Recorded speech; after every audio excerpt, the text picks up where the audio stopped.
Are you annoyed by affirmations? Are you tired of that same old, rehashed personal growth advice that all seems to boil down to, think positively and all your problems will go away?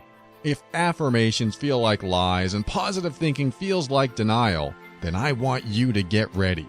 The Overwhelmed Brain is here to help you create the life you want now.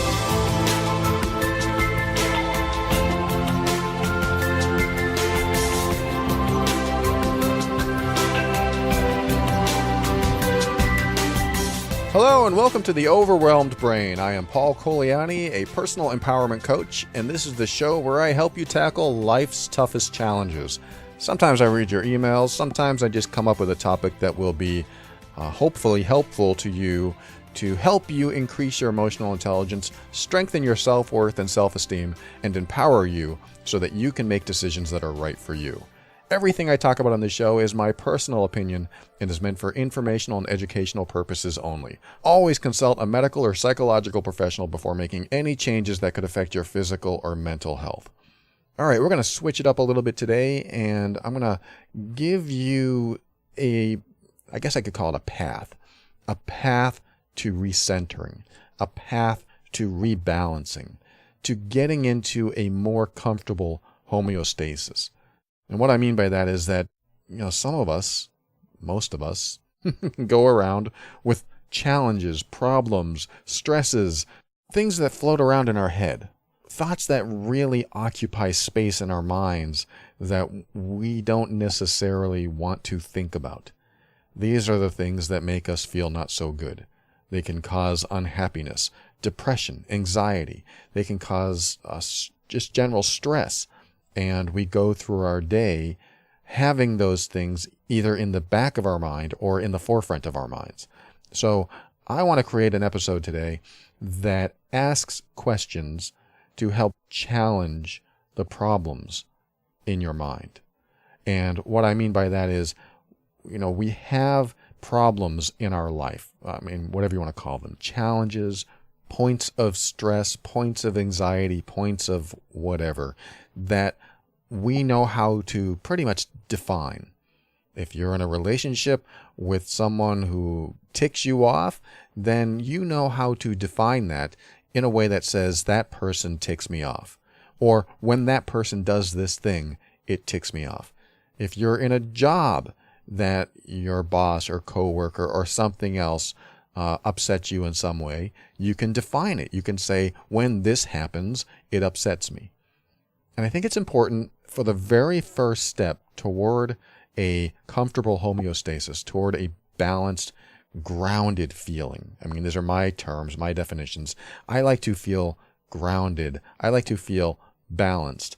I like to feel as if I'm in a more relaxed state than in a stressed state. And, that may not be grounded for you, but for me, it's grounded. I feel when I'm grounded that my feet are planted, that I am immovable from all the stress and challenges, from all the vortexes of misery out there that try to invade my life or infiltrate my homeostatic state. Because when people come along, we are all built differently, so we all have a different effect on each other. We're all built the same, but we all have a different vibe to us. I don't want to get too new agey sounding, but it seems true, doesn't it? We are in a room full of people, and we all have a different energy, a different vibe, a different way of being, a different personality, different behaviors. I like to look at the way someone gives off energy as in their body language, in the way they speak, in their inflection, in their tone, in the timing of their words, and in how they look at you or don't look at you. All of these little tiny physical, sometimes nonverbal bits of language that we are getting from everyone we meet that really gives us a feeling about them. Not everyone can really detect this stuff. A lot of it's subconscious, but this is the feeling that we get, right? This is why we might think someone has a certain vibe or a certain energy or whatever, is that we get some sort of feeling and then we think, I don't like that person, or I do like that person, or that person's great, or that person's not so great. And these people that come into our lives, or people that we've known all of our lives, we get to know better and better and better, and then we can either override those feelings because we learn that they're a good person, they just are a little socially awkward. So there are people like that.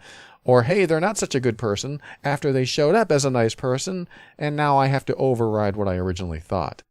I think it's important to really give yourself the leniency to do some overriding every now and then. Overriding, overwriting, however you look at it, override or overwrite, whatever gets you to the point of, hey, now I have this experience of this person that overrides or overwrites what I previously thought of them. So I'm giving myself permission to take a new assessment of what's going on in my life, to evaluate this relationship in a different way, because now I am more clear. And I am more clear because they have now shown themselves to me. It's like that line in Vanilla Sky that Tom Cruise said. He was talking to his friend, but his friend was showing up in a way that Tom Cruise didn't understand. And I don't want to give too much away if you haven't seen it. I believe it's a good movie. It's worth watching. But the line was, and I hope I get this right, "You have revealed yourself to me." You have revealed yourself to me. And when I heard that line, I thought, that's a great line. It's a great thought process to have. Because when people reveal themselves to us, we have more information. And now we have a choice to override or overwrite what we once thought about them. Now, it doesn't mean you automatically do it. I mean, some people have bad days. Some people get cranky for months. Some people get into a different state of mind when they're with someone else. Maybe that's not their true personality, but it is their personality when they're with you. Not to blame you, but there's a level of that going on. There's a level of mixing these energies. And what do you get when you mix energies? You get a different form of energy that creates a relationship, whether business, platonic, or romantic. And when you have this new energy, you have to consider that, oh, we have a new energy here, in the process of getting along with each other. This episode isn't necessarily about getting along with other people. It's actually about getting along with yourself in a way where you can live in a less stressed place by addressing your challenges, addressing your problems in a way that take you out of constantly thinking about them. But I went along that little side path just to convey that when you are with other people, that you absolutely should give yourself the leniency to reconsider relationships in a way that you take out some of the old programming of what you learned about the person when they start showing up differently. Not that they aren't that person, not that the person that you saw in day one isn't still there. They might be or they might not be. But at least give yourself the presence of mind enough to now assess who they are today, because that's what you're dealing with. You could be stuck, and there are people that write to me who are stuck in a place of, the first couple months of when they met a certain person, and they're still looking for that person they met in the first couple months. And that person may not exist anymore, or they may exist, but they changed along the way, and outside the relationship, they are that person still. So what happened? The relationship happened. The energy shifted. They became someone else, or they became stressed, and this is their stress response, and this is how they're showing up in this stress response. Because that's what can happen. You can be in a great relationship, and suddenly the person that you're in a relationship with now shows up in the relationship differently because they are having a stress response. And instead of expressing what's going on inside of them, they don't always do that. They instead act differently. Instead of saying, hey, look, things changed when we started working together, or things changed when we started living together, or things changed, instead of saying something like that, and they may not even know why this is happening to them, but they just go into another space of, oh, this is stressful, and that person is being a jerk, and I don't know how to handle it, so I'm just going to keep to myself and try to figure it out. In the meantime, it changes their behavior and their personality, and you wonder where the heck they went. This is why I love having deeper, honest conversations with people, so that there is less and less room for interpretation and misunderstanding. hey, I want to bring up this hard subject with you because it's something that's been bothering me. And instead of showing up in this relationship as a bothered, upset person, I want to talk about it so I don't have to show up in the relationship as a bothered, upset person. And that will help us get along better. It may not. They may say, oh, that bothers you? Well, too bad. That's just the way it is. That's who I am, and that's how it is. And then you have to come to a level of, oh, great. I either have to accept that about them or look at my values and look at my boundaries and realize, hey, it's a violation of one of those things or both. So I need to step out of this situation. I mean, I make it sound easy. I know it's not. But giving yourself that option is a lot better than walking around with stress and upset and trying to figure out what to do next because you can't solve the problems. It's a matter of going in and figuring out, what am I going to do about this? Now that I've talked about it, especially, what am I going to do about it? So when we return, I'm going to talk about the things that you can say to yourself or ask yourself that really help you unpack the problems and the challenges in your life, so that when you have a problem, when you have a situation that is permeating your mind, permeating your thoughts, that you can't seem to get rid of, and you always walk around in some sort of lower level state, some sort of lower emotional feeling, that what can you ask or say to yourself to help you break that apart so it doesn't have such a grip on you? I mean, wouldn't that be nice if you could think of a problem that you're having, like, oh, I'm in this relationship issue, or I've got this problem at work, or I have no money, or, all these problems that we can have in life. And what would happen if we address these problems in a way where instead of having it define us, we defined it? We told it what it was and how we're going to feel about it and what we're going to do about it. I mean, it would be great if we had that level of, I don't know what to call it, control, understanding, or at least the ability to break it apart so it didn't have, like I said, such a grip on us. And so my side path today was about relationships and how we get along with other people and what we need to do when we have a certain understanding of who that person is when we first meet them, but they change. And that's helpful for us so that we give ourselves permission to reassess and try to understand who they are today and maybe why they are that way today and what we're doing in the relationship that might be causing that. Not that you are the cause, not that you are the cause for their bad behavior, but for what might have changed in the relationship. And you just have to know that some people show a fake front when you first meet them. I mean, that just happens. So you got to give yourself a break there too, because you might have been duped, unfortunately. And when that happens, it's so important at that point to, again, reassess and ask yourself, well, how are they treating me today? How are they showing up today? If I were to step into this relationship today and they treated me this way, how would I feel about that and what would I do about it? Well, I wouldn't have as much of an investment. I wouldn't be so concerned about their thoughts and feelings because I would know what I want for myself and I would know I wouldn't want that.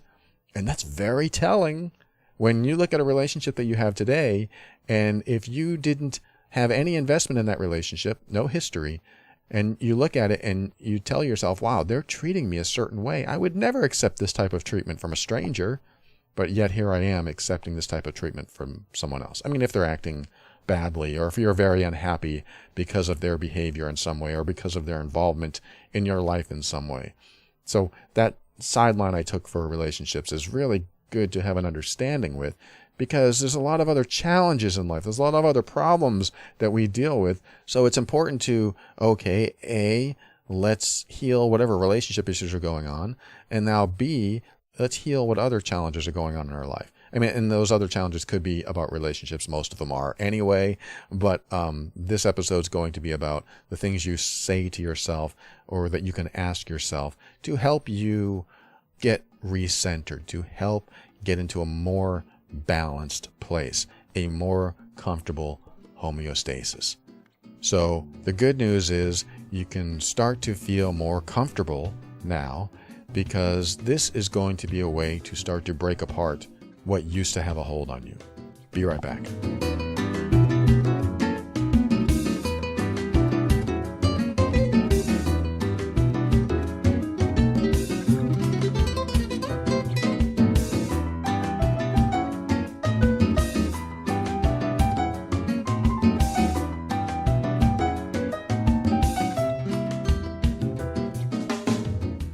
I try to impress my girlfriend with my attempts at cooking.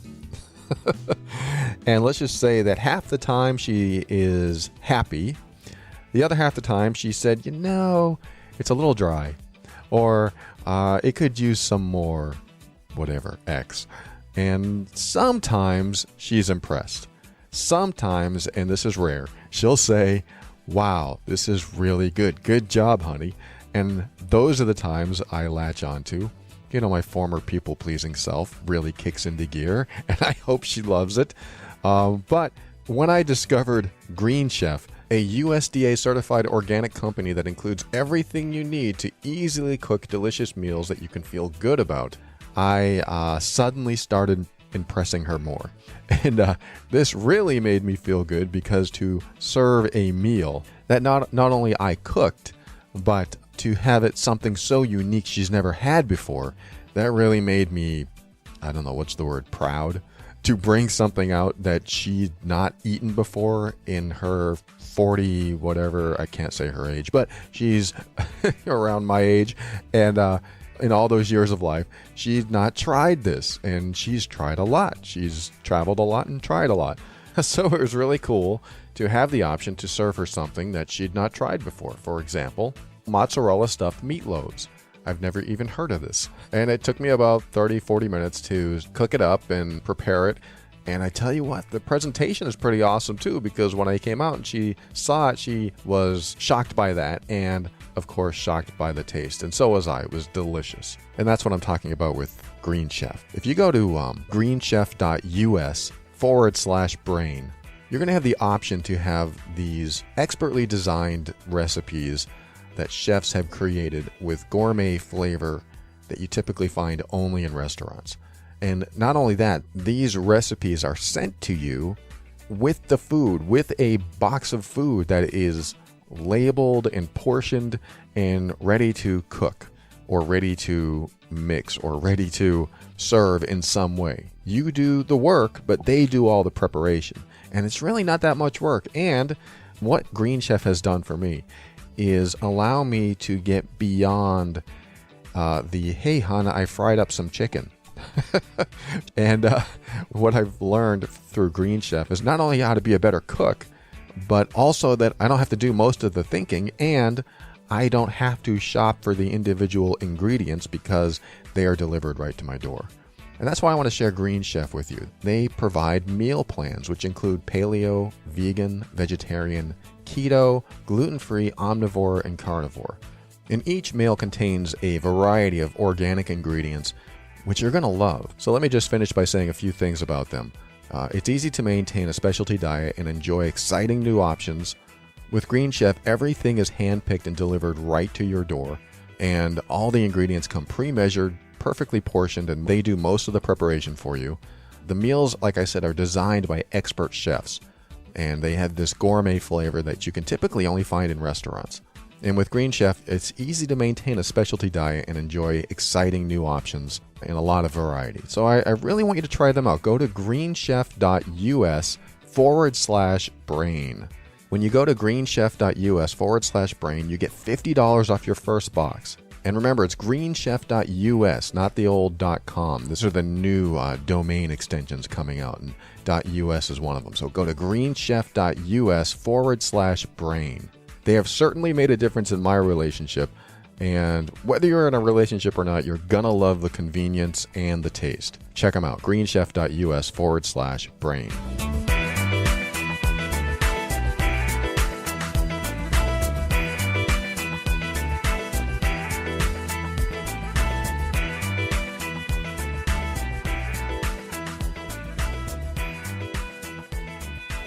All right, welcome back. I'm going to talk about the things that you can ask or say to yourself that help you recenter and maybe get rebalanced or balanced if you've never been balanced, or to get into a more comfortable homeostasis.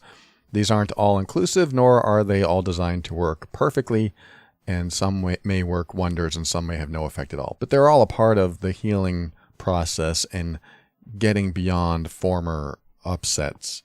Not necessarily moving you past them completely, but when you have a new understanding and a new perspective of any problem or challenge that you're carrying around, it can sometimes change everything. Wouldn't that be nice? Let's just change everything in one episode. Well, let's do this. So I've got about 17 of them. And before we begin, I want you to think of a problem that you have, of a challenge that you are either working on or would like to heal from, or a situation that you can't change, or, anything that you're working on that upsets you in some way, makes you sad, makes you unhappy. And it doesn't even have to be something you're working on. It's just something that you have to deal with, you can't get past. I'm sure something comes up for you. If it doesn't, you probably wouldn't be listening to the show, or you've been listening to the show all along and you don't have any more problems. But I'm sure there's something that can come up that you can work on. So just, whether minor or major, let's just see if these things that you say to yourself have any effect. Are you ready?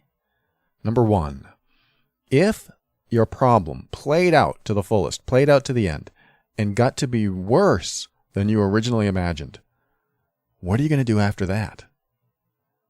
Now, this is one of those questions that doesn't necessarily make you feel better.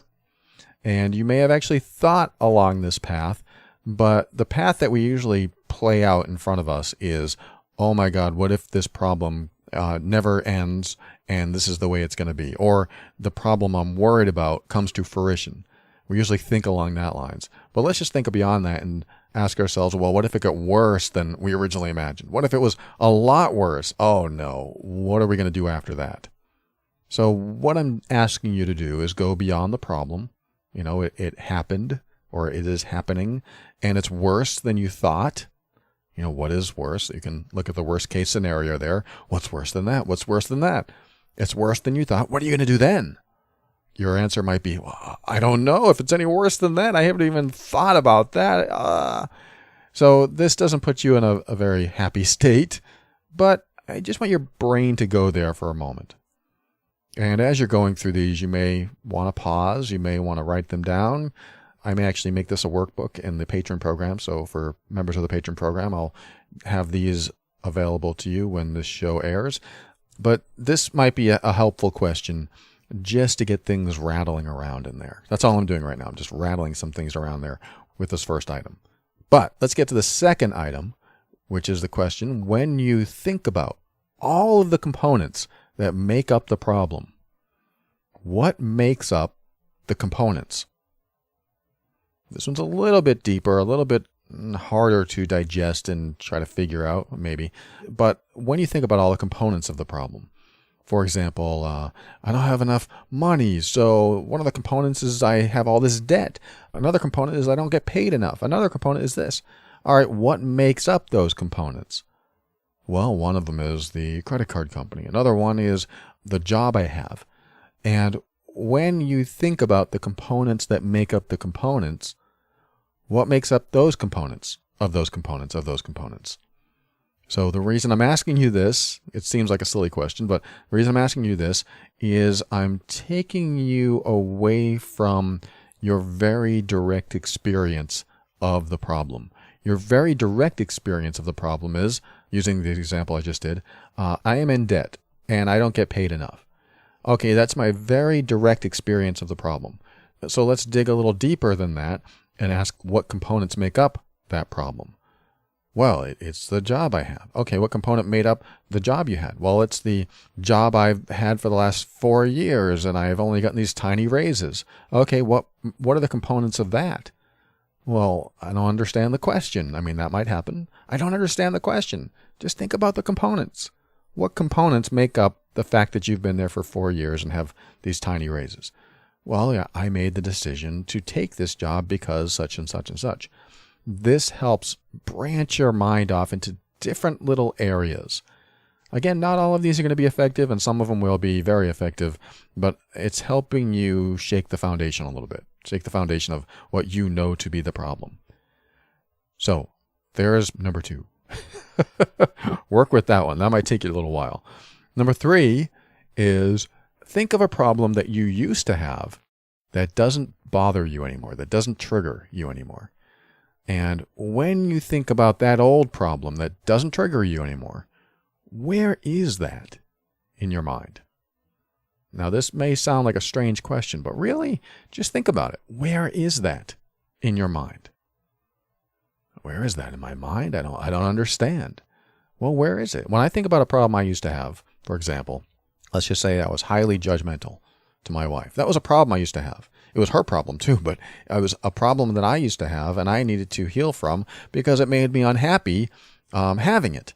I was always judgmental, meaning I was always unhappy. So where is that old problem that I no longer suffer from in my mind? What comes up for you? There's no right or wrong answer here. Where is it in my mind? It's kind of in the center of my head.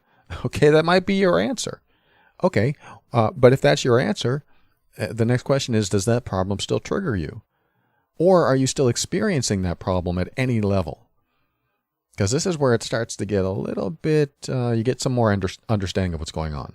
Oh yeah, if I really think about it, I do tend to have some judgments that pop up every now and then.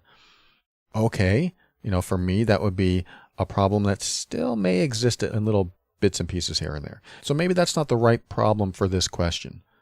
The question is, think of a problem you used to have that no longer triggers you. Okay, how about when people drink around me? When I was in my teens and my early 20s, I used to have a problem with people drinking alcohol around me. And it would affect me because I grew up in an alcoholic household. And that problem used to trigger me. When I think about, okay, where is that problem in my mind now? Because I'm no longer triggered by that at all. It's really small. It's really tiny. And it's really way in the back of my, brain, head. It's really small and it's almost faint. It doesn't really exist, even though I know it's there because I can think about it, but it's so small and faint and way in the back of my mind. It just doesn't come to the forefront at all. It's nowhere near the center where my judgment lies, so I might still have something to work on there. But boy, that's an old problem that I haven't thought about in years and years. It even took me a long time to think about it now. Okay, so that's where it is in my mind. Now, your answer may not be location-based. Your answer might be, well, where is it in my mind? Well, it's in a memory I have about St. Louis or something like that. Your answer is right no matter what. But what I'm going to do now is take you to the second part of this question, is this problem that no longer triggers you, where it is in your mind. Can you put the current problem that triggers you in that same place as the old problem? A little strange, but follow along and see where you get. Let's see, a current problem that I face now. So I'll think of a current problem. Let's say that it's someone that bothered me in an email recently. Someone that wrote to me, it wasn't anyone that listened to the show, but they wrote to me in an email and they were trying to arrange something with me and they set up an appointment and they were a no-show. So I was like, that's kind of bothersome. You rearrange your schedule to make an appointment with someone and they didn't show up. And then when you reach out to them, it took them days to respond. You think, well, how do I feel about that? So I had to address how I was feeling about that. I had this feeling about it. And so, what was about that? It wasn't anger. It was just kind of like, a little irritated, I guess. And so this irritation, is that still in me? Not really, but I'm using it as an example. Maybe it is. Maybe it's a little bit. Okay, what if I take this problem and put it where the other problem that used to trigger me is? Okay, I'm taking this problem and I'm putting it way back in the back of my mind, making it really faint and putting it way back there. Whoa. To me, I feel this as I'm doing it. It feels so different. It feels like something just lifted inside of me. I'm doing this in real time and I feel this change. Something shifted. I don't know if it's a permanent shift, but in that moment, I feel good. Some chemical change in my body just made me feel better. So for me, this problem, putting it where that old problem that no longer triggered me, putting it in the same place, helped me feel better. Isn't that interesting? So I don't know what kind of effect that you had, but doing it this way for me has helped me. So work with that one. If you need to pause, like I say, go ahead. Number 4, this is one of my favorite requests, I guess, to the universe, to God, whatever's out there. My phrase is, Bring it on. All right, I have this problem. I'm stressed about it. You know what? Bring it on. I don't care. What else you got? Bring it on. But I say that with emphasis because there's a point where you just get so sick of having your problem that you just don't care anymore. Bring it on. What else you got? How much worse could it possibly get? And I know somebody's out there thinking, oh no, I don't want to do that. If it got any worse, I wouldn't be able to handle it. But, you get to a point where it just keeps getting worse or it just never goes away. And I've done this. I've said, just bring it on. This is what I did when I had nightmares for 2 years. I used to have these nightmares in my 30s. And, they were probably associated with relationship issues that I didn't handle back then. But I would fear going to sleep. I was just telling a client this. I would fear going to sleep. And I would have a decent day, but at night, I didn't even want to go to sleep because I knew I was going to have another nightmare. I didn't want to deal with it. So after 2 years, I was so sick of it. And I finally said one night, right before bed, I just don't care. Bring it on. Bring me the worst nightmare that you could possibly conjure up. I don't even know who I was talking to, myself. Bring the worst nightmare that you could possibly conjure up that makes me so scared that, I wake up twice as sweaty and twice as anxious and I just don't care. Bring me the worst. Kill me in the dream. I just don't care. Next morning, I woke up. I didn't have a nightmare.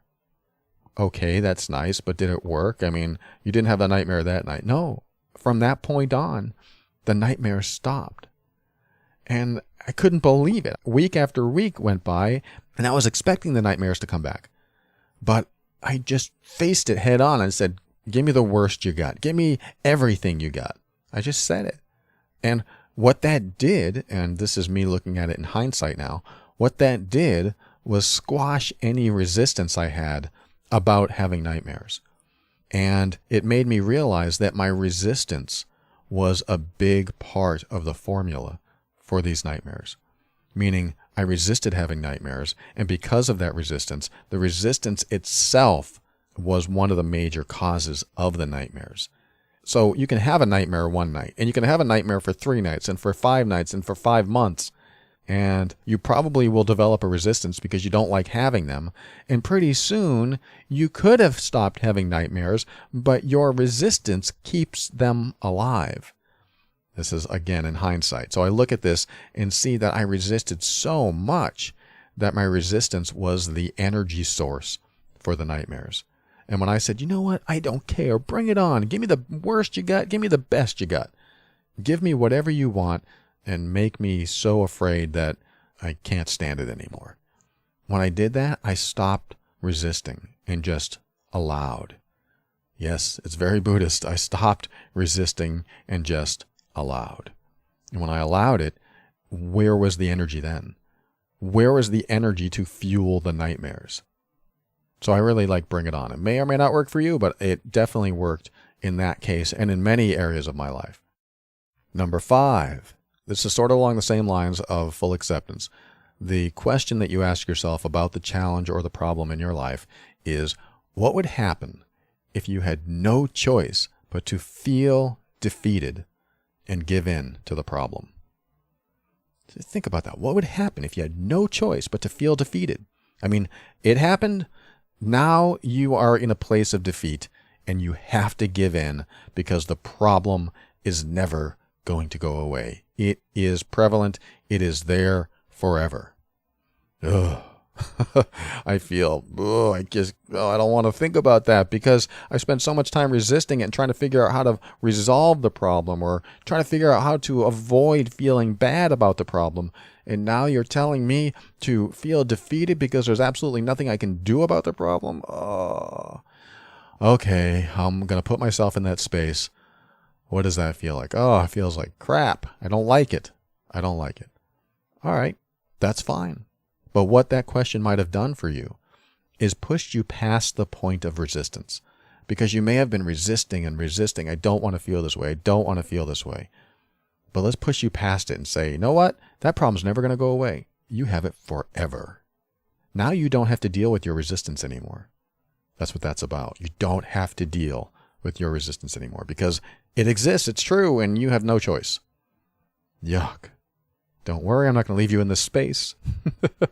But if you push past it, it can loosen the grip of what the problem has. Now it's going to feel like maybe the problem's bigger than ever now. Oh, now what do I do?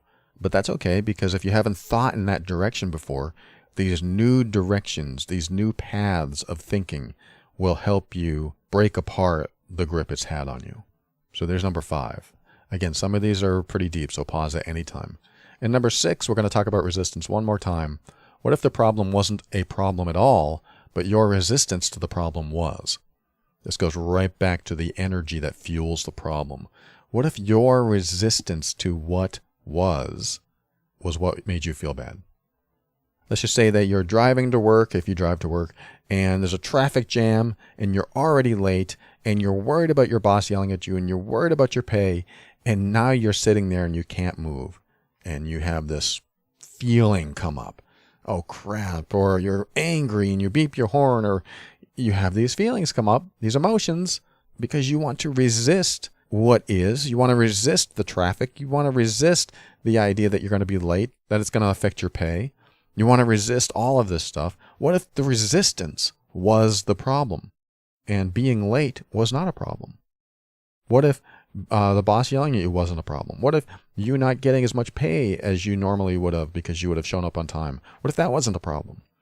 I know there are problems in general for some people, but let's just say that you defined resistance as the problem. What if I think about the problem not being the problem, but the resistance to the problem as the problem? Now what? Now you have a different perspective on what exactly is making you feel bad. Because when you think about it, what is reality but the meaning we give it? So if we're late to work, that in general is not a problem until we give it meaning. If I'm late to work, then I will be docked pay, then I will be yelled at. I mean, hopefully that's not you and you have a much more forgiving atmosphere. But if it is you, that's a good example. You know, if I'm late for work, all this stuff will happen. But being late for work as a problem in itself, when you think about it, isn't really the problem. The problem is the chain of events that can happen later, typically. The problem isn't being late for work, because you could show up, let's just say, and nobody noticed it, and now it's not a problem. So being late for work, the act of being late, isn't a problem.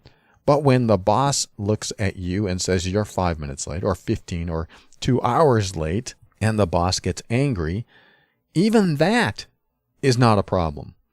The problem is the meaning that you give to it. So, boss yells at me, I feel something about it because that means my job is in jeopardy. Or that means I have this fear inside of me because I'm afraid when people yell at me. I mean, there's a lot of people that experience that. I have fear when people yell at me.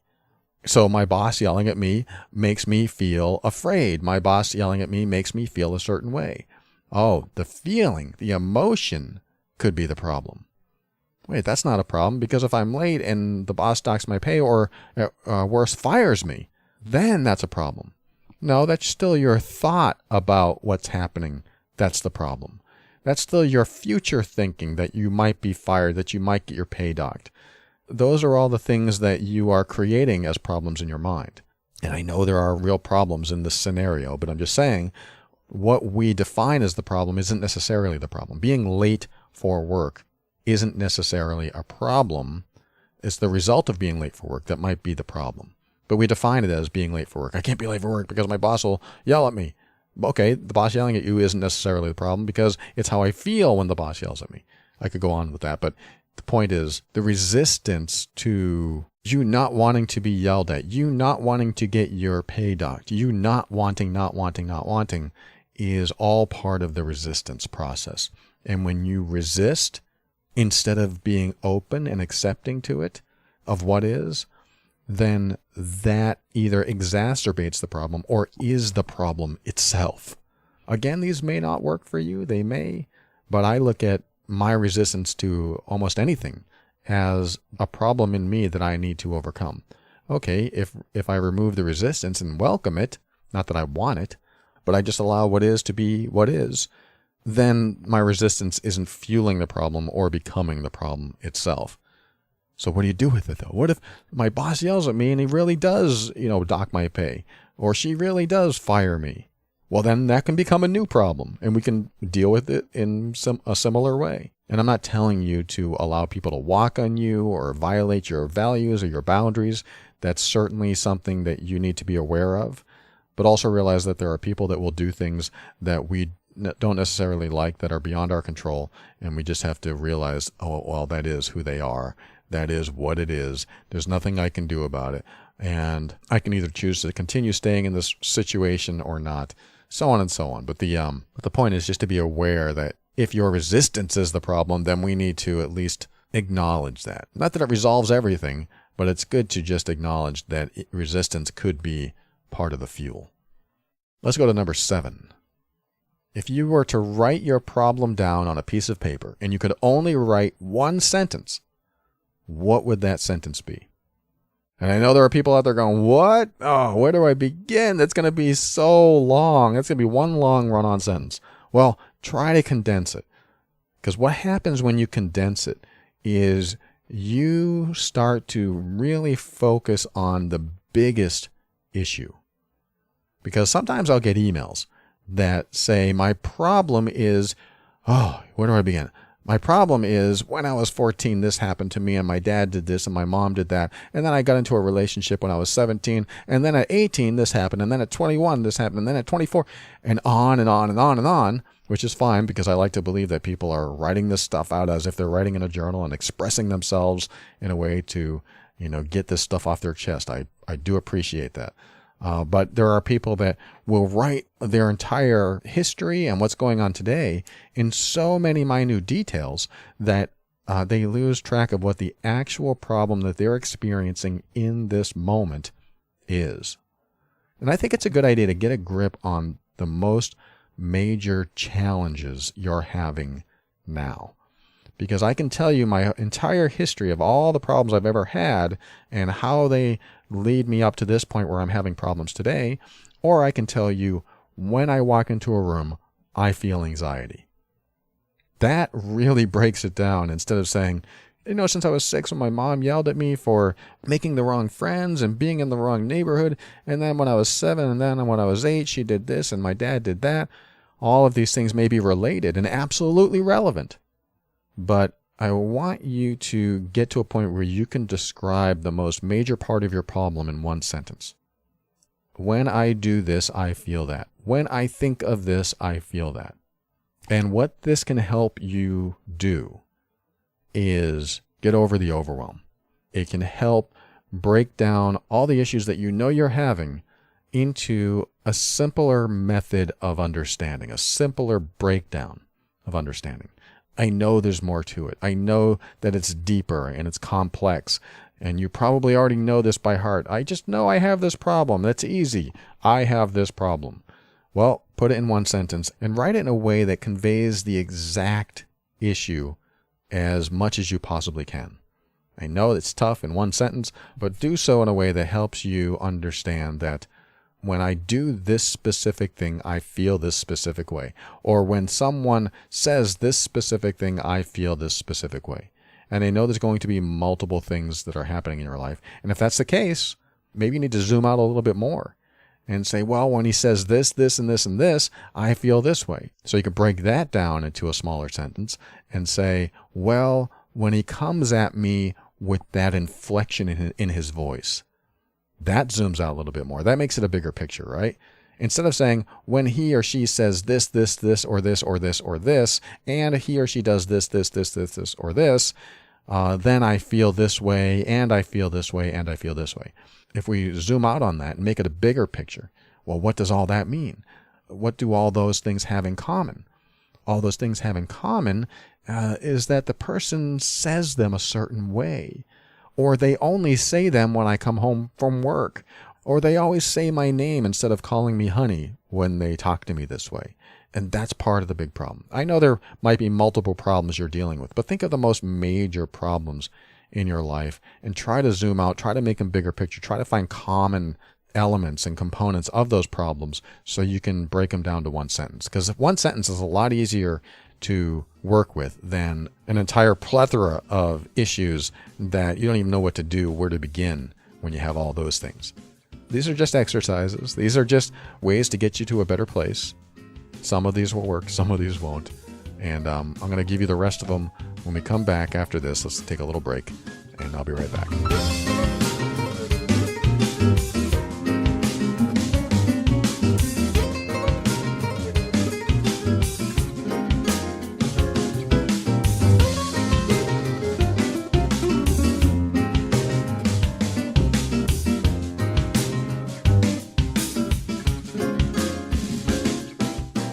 All right, welcome back. We're going to go right into number 8. And just as a reminder, these are the steps to recentering, getting balanced. I like to look at it as getting grounded, because when you're grounded, you're really rooted so that nobody can knock you over. Nobody can get you down. Doesn't always work. It doesn't always work when you're around people that are very good at getting you down. But these are ways to help you through any challenge that you're holding on to, any upset, anything that makes you unhappy. If you're holding on to it, if it's very prevalent, or if it's something low level that's always in the back of your mind, let's deal with this. Let's shake loose the grip that it has on you. So this is why we're doing this. Number 8 is asking yourself, and you've heard me say some of these things before, but these are all condensed into one action-packed episode. Number 8 is, how is that a problem? I love that question. How is that a problem? Well, it's a problem because, I feel bad when my boss yells at me. Okay, and number 8 has 2 extra questions. What's so bad about that? Well, it's bad because my boss yells at me and I feel bad and I think I'm going to lose my job and I don't know if I can get another job. Okay, and this is 8.c. Why is that a big deal? Why is that a big deal? Because, and you'll come up with something. So number 8 has 3 questions. How is that a problem? What's so bad about that? Because you're going to answer that question, right? How is that a problem? Okay, I answer that question. What's so bad about that? I'm going to answer that question. And then the third question is, why is that a big deal? So yes, some of these are big deals. Some of them are the biggest problem you've ever had in your life. I know this. But ask yourself these questions anyway, because when you do, you start challenging your old belief model, your old perception system that, oh, this is the problem and I'll never get past it. Maybe some of these questions will help you start to see that there is something past it, that there is some sort of different emotions that you can experience, some sort of different path that you can take that maybe you didn't see before. It's helping you to clear the fog and give you some clarity. Number 9 is going down the worst case scenario. We kind of talked about this already. Number 9 is, what's worse than that? I like this question too. What's worse than that? Well, if I get fired, I'll be broke. What's worse than that? If I'm broke, I go hungry and I'll lose my house. What's worse than that? What's worse than that? I don't want to even think about what's worse than that. But you go down the path of asking yourself this question over and over again until you almost literally can't answer anymore. What's worse than that? I'll be dead. We're going to jump to that final thing. But don't jump to the end. Just ask the question incrementally. You can't just say, I'll be dead. That'll be the worst thing. Because then you skip all the learning in the middle and all the thought processes that are going to take place. And what happens is you go, okay, what's worse than that? I could get fired. What's worse than that? What's worse than that? I could probably think of a million things. How about they put a picture of me on the wall at work and say, do not hire this guy? That's embarrassing. That's humiliating. Okay, what's worse than that? So your brain starts going in all these different directions so that when you're finally done, when you finally get to the what's worse than that question that doesn't have an answer, that's almost like there's nothing beyond that, and there can be a what's worse than that after death. Especially for religious people, what's worse than that? I don't even want to go there. But when you get to the point of things being so bad after doing this incrementally worse and worse and worse thought process, you get into a space of, wow, my original problem feels different. So that's a neat exercise to go through. It's not always pleasant. Well, actually, it's always unpleasant because now you're going down a road that you don't want to go down. But it can be very helpful in shaking any feeling that you have that what you're experiencing now is something so awful that you can't even get past it. And when you find out there are so many other ways that this could be worse, it can be very helpful in desensitizing you to what's happening now. You'll just have to try it and see if it works for you. All right, number 10, and you've heard me say this a few times if you've been listening a while. If you woke up tomorrow and you were the only person on earth, would your problem still be a problem? Now you might say, well, I have this injury and I would still have the injury if there were no people. That can be true. This may not apply to that. Or it may. I don't know. But I've learned that many of our challenges, many of our emotional, quote, problems have to do with other people. And when that happens, what would happen if we visualize, if we meditate on the idea that we wake up and we're the only person on earth? Where does our problem go? Does it go where those old problems that don't trigger us anymore go? Where does the problem go if there are no people except you? Well, yeah, but then I'll be lonely and I'll have these other problems. That's okay. Those are other problems. I'm talking about this specific problem. Where does that go? Does it still exist? Just another one to play with there. All right, number 12. Thinking of your problem. If you were in space, looking at our tiny blue planet from 1,000,000 miles away, I think you can see our planet. I don't know if can you see our planet from 1,000,000 miles? Would that problem still be a big deal? So I imagine myself in some spacecraft or another planet looking at the little dot called Earth, and it might look like a star in the sky in space where I am. And when I see that problem 1,000,000 miles away, is it still a big deal? The first thought is, of course not. It's over there. But this is dissociation. This is you separating yourself so far from the problem that one of those billions of people on Earth are experiencing this problem, or maybe there are more people too, but you're thinking about that one person way over there. Is it still a big deal when you're in this space 1,000,000 miles away? This is very similar to other dissociation exercises that I talk about, where, and this is kind of out of the book of NLP, you're in a movie theater watching your problem on a movie screen. That's a neat exercise because you're out of your body, sort of, in the theater watching the problem unfold on the movie screen. And if you still feel any emotional attachment to that, then you can step out of that body and put yourself at the back of the movie theater, watching yourself in the middle of the movie theater, watching the problem on the screen. I like that dissociation exercise because we can actually do this. We can actually experience it as we visualize it. I just go the full gamut and say, okay, you're 1,000,000 miles away from home, and there's Earth, and there's your problem way over there. Is it really still a problem? Is it really still as big as it was? Try that out. Maybe you'll get somewhere with that. I'm going to read 13 through 16 and leave 17 for the outro because it's a special one. Number 13 is, who do you need to be in order for this problem to be resolved?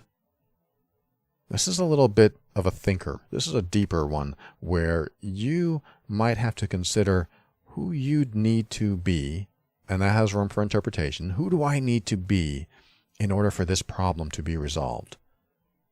Where do I even go with that? How do I answer that question? How I answer that question is, well, who do I know that has resolved this problem, and how did they do it? Okay, I can think of someone right now. Okay, so do I need to be this person? Well, I'm not going to be that person.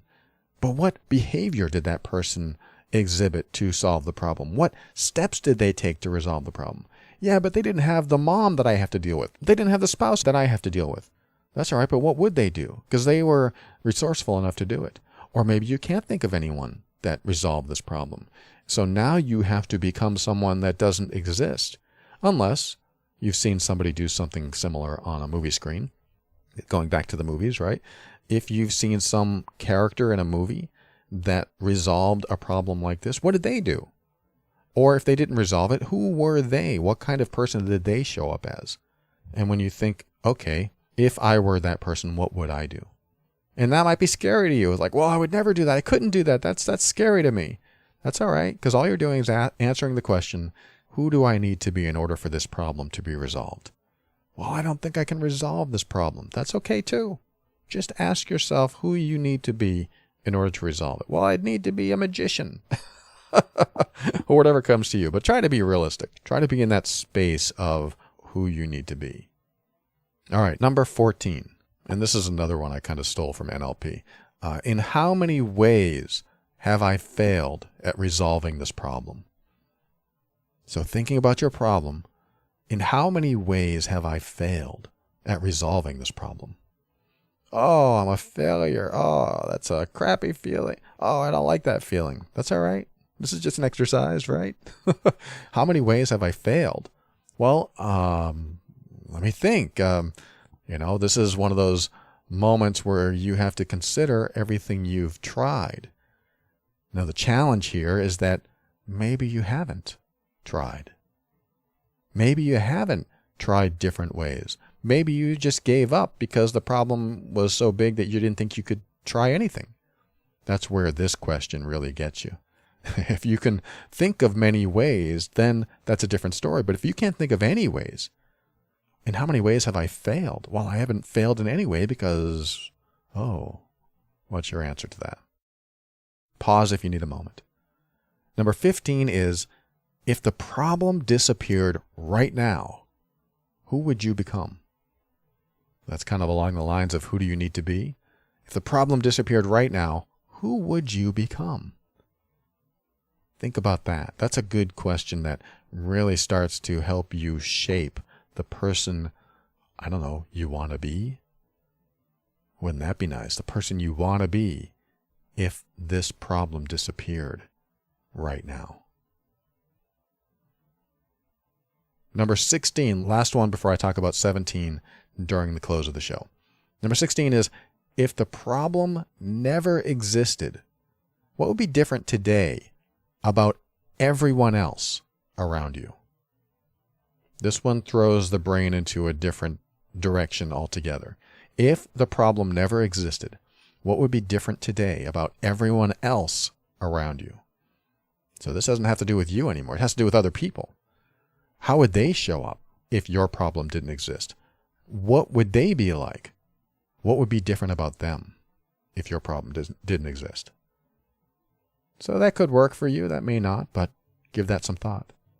And I've given you a lot to think about today. This is one of those questions episodes, but this may be worth listening to again if you're working on a problem. And of course, if you're a patron member at patron.theoverwhelmedbrain.com, you can download the workbook on this. But I hope this list has helped you maybe break apart what the problem is in your life. Even if there's multiple problems, you can work on each one separately. These are things that I asked myself. Not all of them. I don't think about all of them at once, especially when I'm in my problem. I probably don't think of any of them. I'm just in my problem. But when I get out of my problem and I can look at it with more clarity, then they really start helping me reshape it and work with it. And it's sort of like working with clay. You can reshape it, work with it, turn it into something else, and maybe just roll it up into a ball and throw it. Wouldn't that be nice? But we'll be right back. I'm going to say some thank yous and then close the show right after this.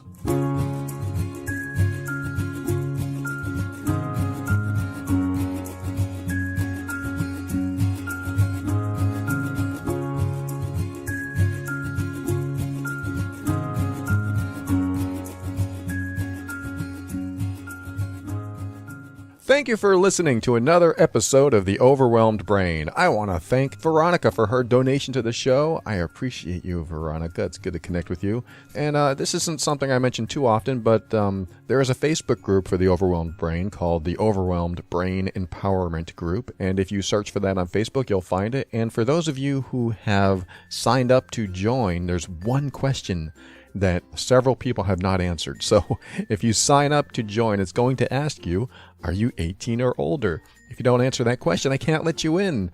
So go ahead and answer that question so I can let you in. There's a few people waiting that haven't answered that question yet. So if you're wondering why you haven't been let in yet, that's probably why. And if you're interested in the group, it's a great place with a lot of safe, non-judgmental people that express, that share, that ask questions, and gets into some deep conversation. And I show up here and there with my input too, so would love to connect with you in there as well. That's the Overwhelmed Brain Empowerment Group. And I want to thank Sheila at piecesofamom.com for her mention of the show on her blog. Hello, Sheila. And I also want to thank our sponsor. I want you to visit greenchef.us/brain to get $50 off your first box. and enjoy the expertly prepared meals that you can have delivered right to your home. That's greenchef.us/brain. And I also want to thank Daniel for joining the patron program, and anyone that's a patron member that is supporting this show. It means a lot to me. I mean, not only that, it helps keep the show running, but it also gives back. So if you go to patron.theoverwhelmedbrain.com, you can find private episodes in there and private workbooks and worksheets, including the one that I created for this very episode. So if you want to support the show, you'll get those extras as well over at patron.theoverwhelmedbrain.com. And I appreciate existing patron members. You are an important component to this show. And I also appreciate anyone that uses the Amazon button at theoverwhelmedbrain.com. That helps support the show as well. And of course, I already thanked Veronica for her donation. There's a donation button at theoverwhelmedbrain.com as well, in case you just want to show your support on the fly. And like every show, I want to tell you about the Mean Workbook over at loveandabuse.com. This is for you if you have a difficult or complex relationship and you just can't figure out why. If you often feel bad or guilty or get blamed or made to feel responsible for most, if not all, the problems in the relationship. If you feel like you're walking on eggshells all the time, or if you find it difficult to get your emotional needs met by your partner. Maybe there's something more going on that you need to look at. And the Mean Workbook has a 200-point relationship assessment tool, which helps you pinpoint the level and type of any manipulation or emotional abuse. I mean, you probably don't want to think that's happening in your relationship, but sometimes you want to make sure that it's not, just so you know what direction to go with your relationship. Anyway, go over to loveandabuse.com to check that out, because quite frankly, relationships aren't supposed to be difficult. I don't know what you've been told, but they're not supposed to be difficult. And finally, I'd like to thank Kevin McLeod of Incompetech.com for some of the music transitions in The Overwhelmed Brain. And like I said, I have one more step to recentering and getting into a balanced state. And I really want you to absorb this and listen to my words as I speak them in a way that you follow along. So if you're driving, it may not work, but if you are in a space where you can just stop so that you can maybe have some new realization, some new insight, that when I speak this to you, you may find yourself in a new space with one of the challenges or problems that you've been working on in this episode, if you chose one. If not, and you're just listening for educational and informational purposes, that's good too. But this is helpful if you have a problem or challenge in mind and you want a way to perhaps break it apart. You want a way to get beyond it, or at least take the first step to get beyond it, to get through it, to heal from it. Are you ready? Just take a moment and relax. Because sometimes we carry around problems for so long that we've forgotten how to relax. And when we have this problem that we're dealing with, and we believe it's never going to end, or believe we don't have the solution, sometimes there's something beyond the problem, or underneath the problem, or a way to overcome the problem that hasn't occurred to you. So I want to ask you this. How will you feel days after your problem is resolved? How will you feel when you look back at the problem that you used to have, knowing that the problem is now gone? How does that feel? What is life like now that that problem has completely disappeared, and you can now think clearly of all the ways that problem could have been resolved? Knowing that today you are clear and you have access to more resources because the problem has disappeared. So the solution to the problem is now easier to see. And when you look into the past, seeing yourself in the problem back then, what resources would you give yourself now from this place of clarity? Just sit with that for a moment.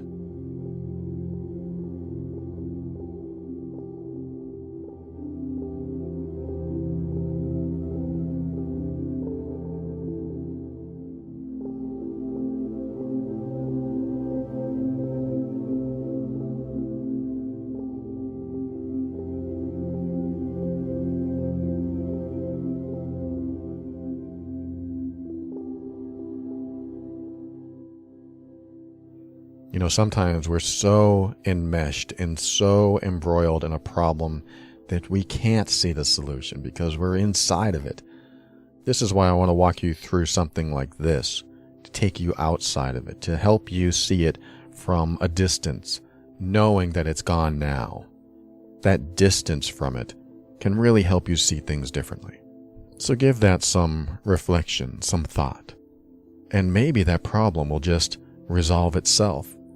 Because sometimes you can go to sleep with that old problem in mind. And when you wake up, there's a solution you didn't know existed. I can't tell you how many times I've done that. So maybe that'll happen with you tonight. And no matter what, just keep an open mind so that you can step into your power. This will help you be firm in your decisions and actions so that you can create the life you want. Always take steps to grow and evolve. You are powerful beyond measure. And above all, and this is something I absolutely know to be true about you, you are amazing.